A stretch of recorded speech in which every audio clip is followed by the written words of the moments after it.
ایک جوہری تھا سنہرا، تو اس نے مختلف ڈبیاں کھول کے لوگوں کے سامنے رکھی اور ایک موتی نکال کر کے کہا کہ یہ موتی شب افروز ہے، رات کو چمکتا ہے، اور اس وقت دنیا کے اوپر جو قیمتی ترین موتی ہیں ان میں سے ایک موتی یہ میرے پاس ہے۔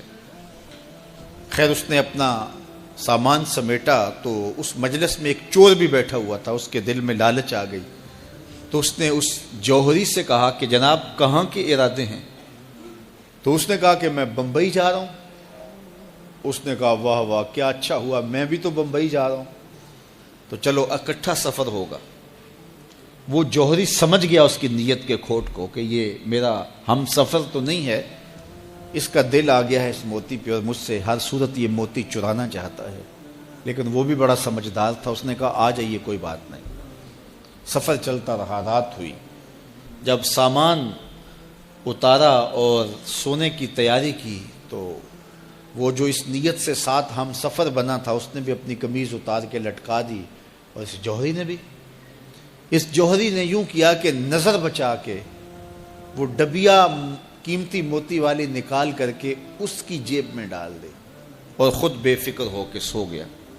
جب یہ خراٹے لینے لگا تو چور اٹھا، اس کا سامان ٹٹولا، اس کی جیبیں دیکھیں، سارا دیکھتا رہا۔ خیر دن چڑھ گیا، جوہری اٹھا، اس نے نظر بچا کر کے اس کی جیب میں ہاتھ ڈال کر کے وہ موتی اپنی جیب میں ڈال لیا۔ صبح جب ناشتے پہ بیٹھے تو اس چور نے باتوں ہی باتوں میں بات کی، وہ آپ کے موتی کی چمک شمک نظر نہیں آئی رات کو؟ تو وہ ہنس کے کہنے لگا نہیں میرے پاس ہی تو تھا، اور جیب سے نکال کے سامنے رکھ دیا۔ دل ہی دل میں بڑا حیرت زدہ ہوا، میں نے تو سارا ٹٹولا، یہ اگر کہیں تھا تو مجھے کیوں نہیں ملا؟ چلو آج سے ہی۔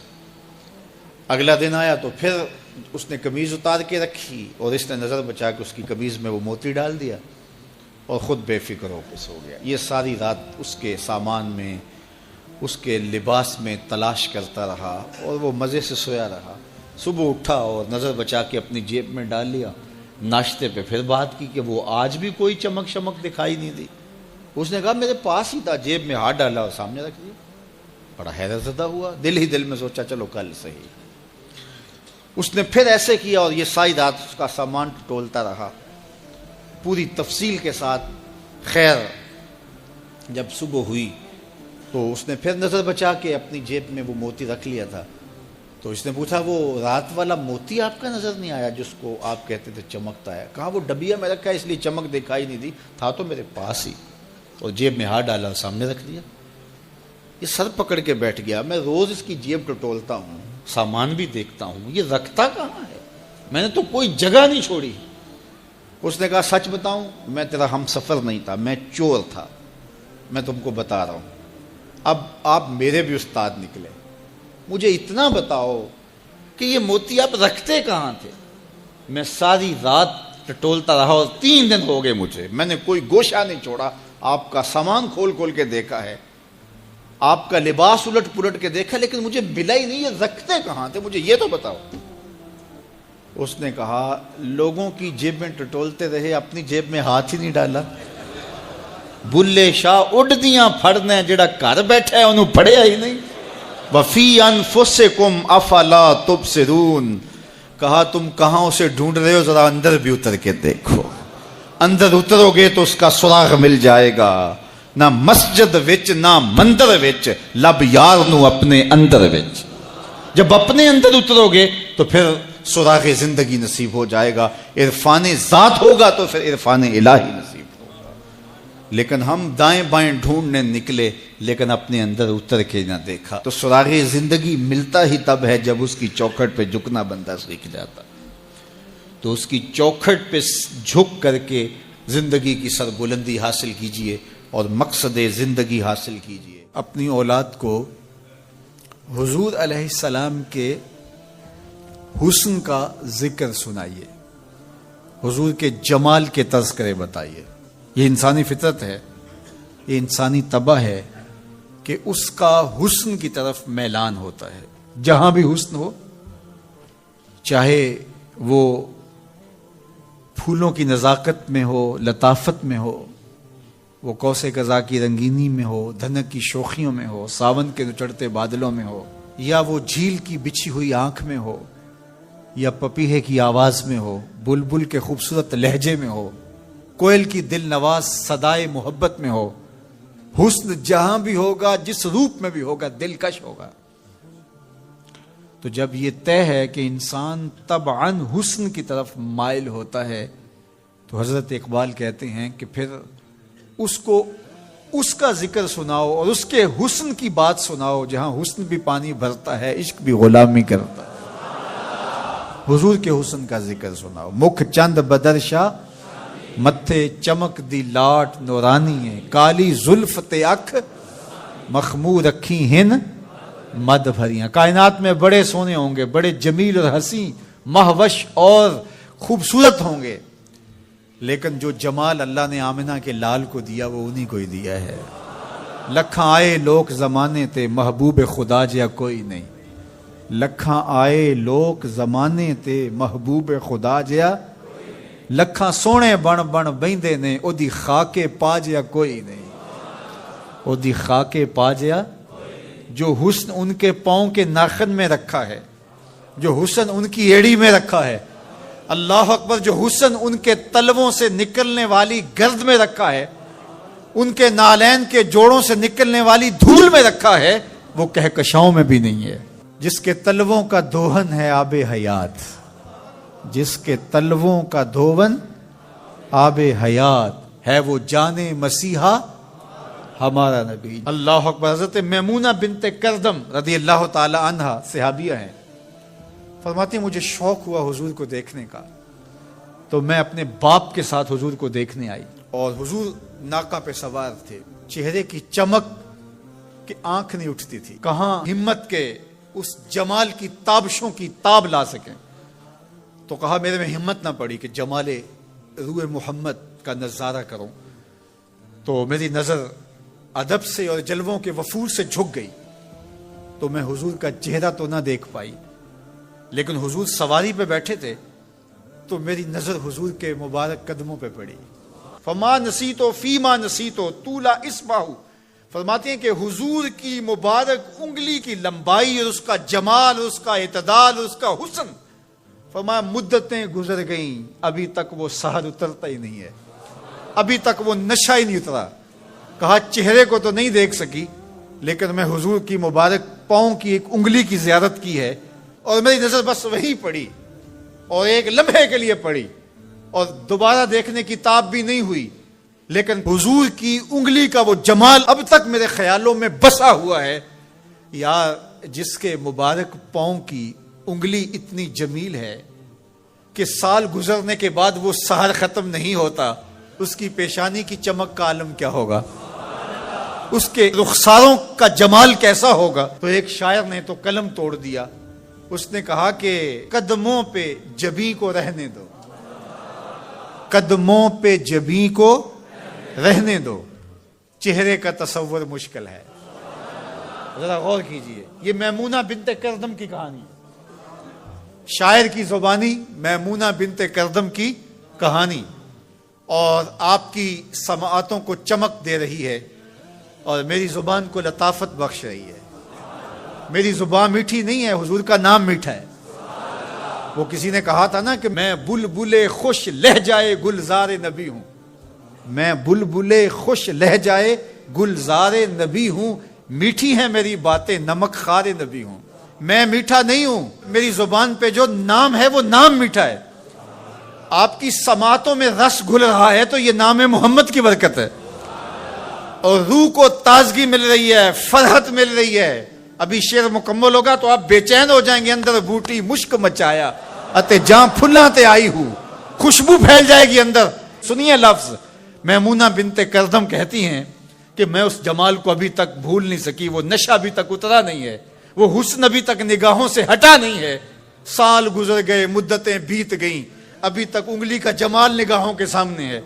تو شاعر کا تصور دیکھیے، وہ کہتا ہے کہ قدموں پہ جبیں کو رہنے دو، قدموں پہ جبیں کو رہنے دو، چہرے کا تصور مشکل ہے، چہرے کا تصور، جب چاند سے بڑھ کر ایڑی ہے رخسار کا عالم کیا ہوگا، جب چاند سے بڑھ کر ایڑی ہے رخسار کا عالم واقعہ ہوگا تو اپنی اولاد کو حضور کی محبت سکھاؤ، انہیں حضور کا حسن بیان کرو۔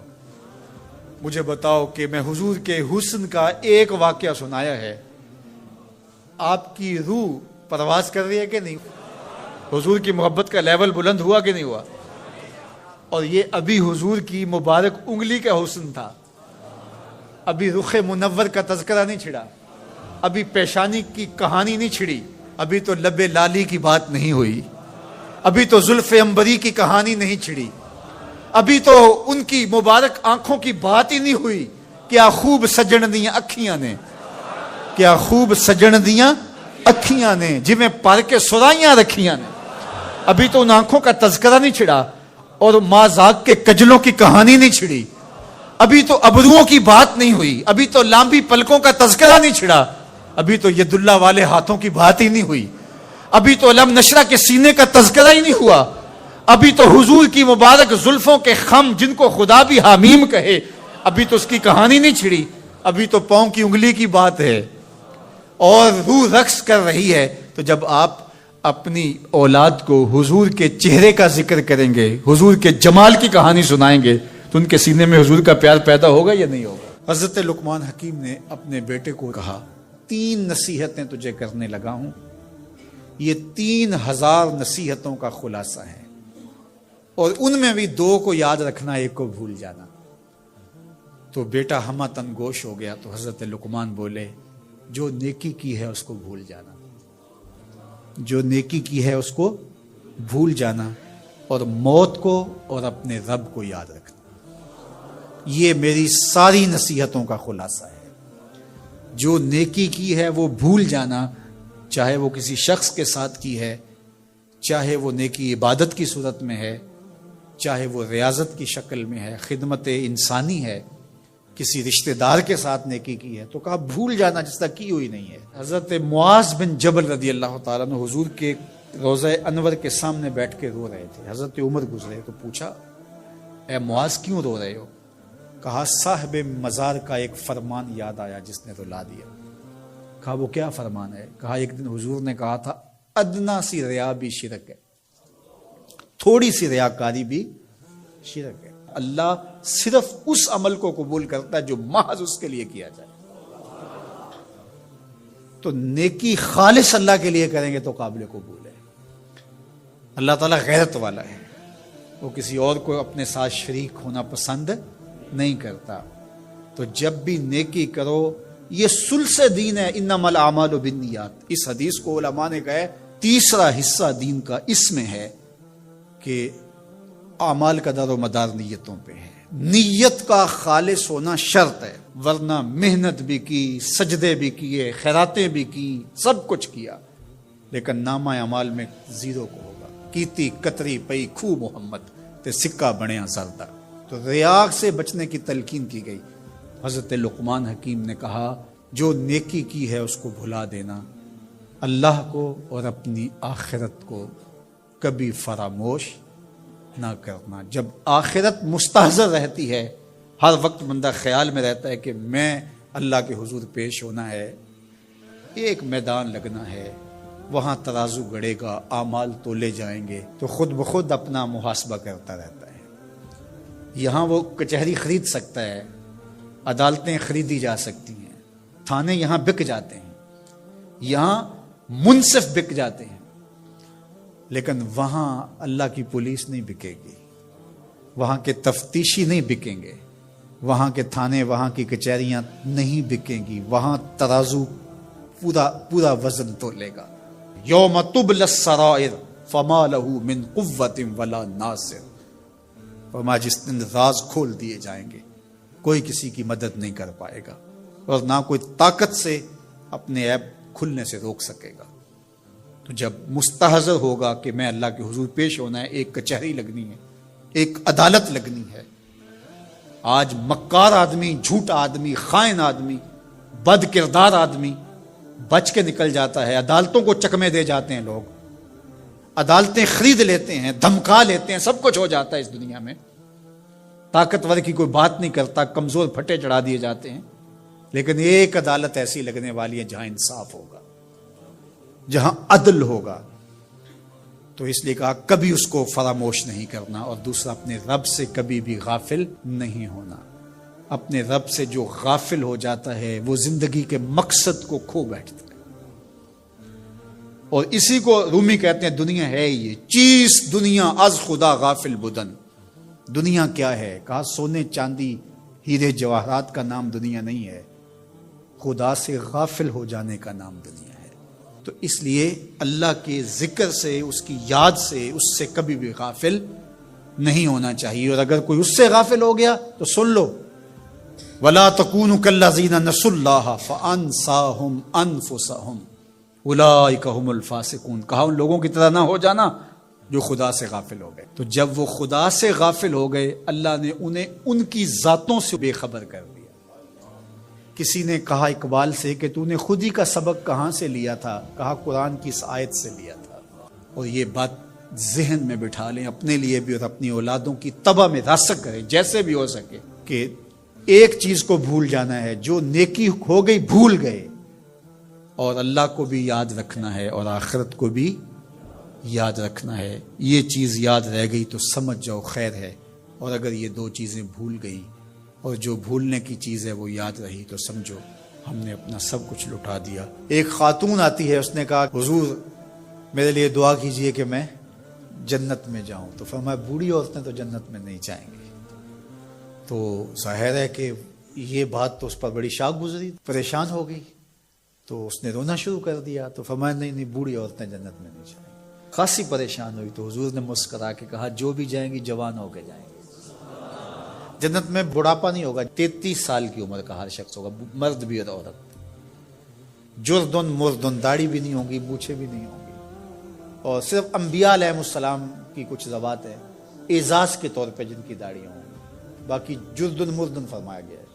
33 سال کا عنفوان شباب، جوانیاں، تو بوڑھا کوئی بھی نہیں ہوگا۔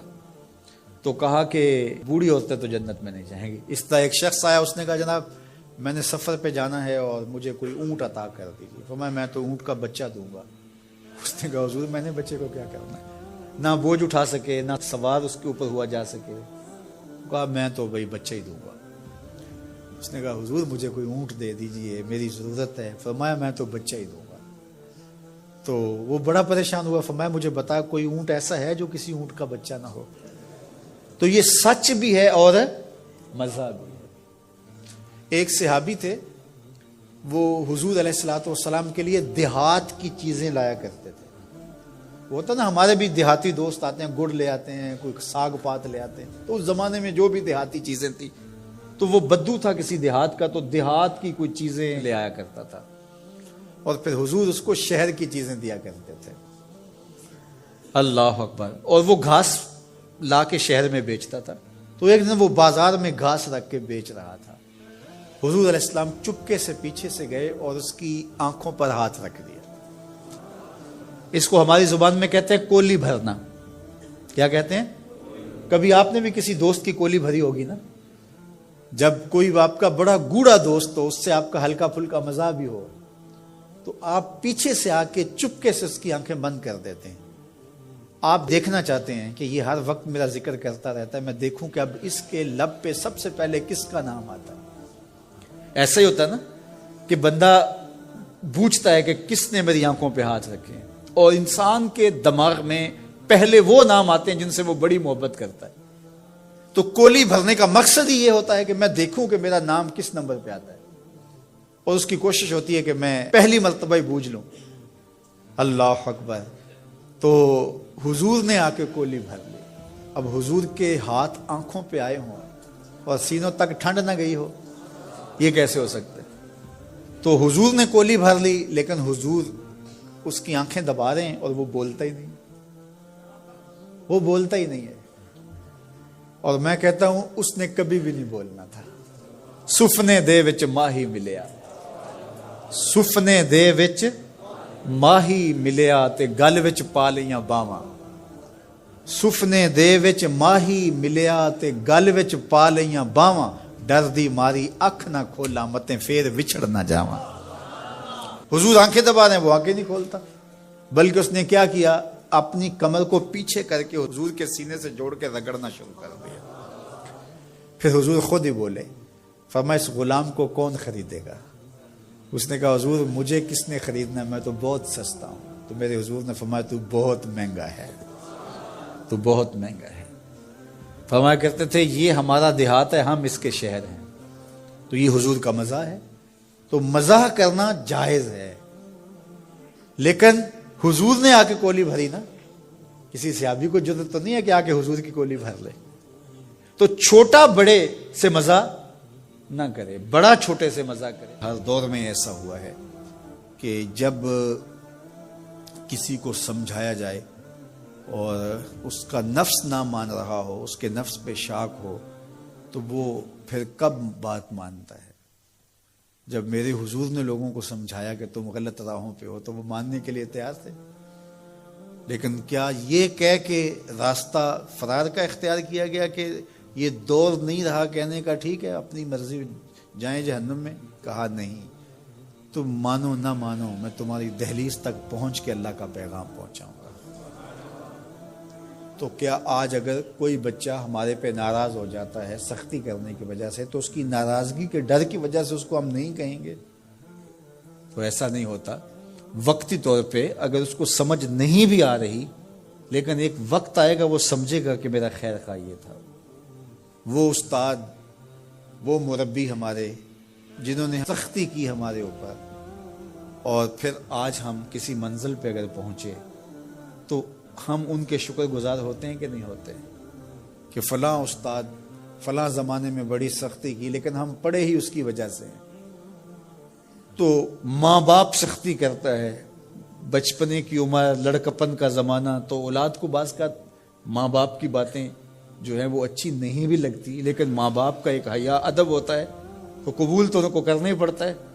اس وقت وہ کہتے ہیں شاید ماں باپ ہمارے پہ ناجائز سختی کر رہے ہیں، لیکن ایک وقت آتا ہے تو وہ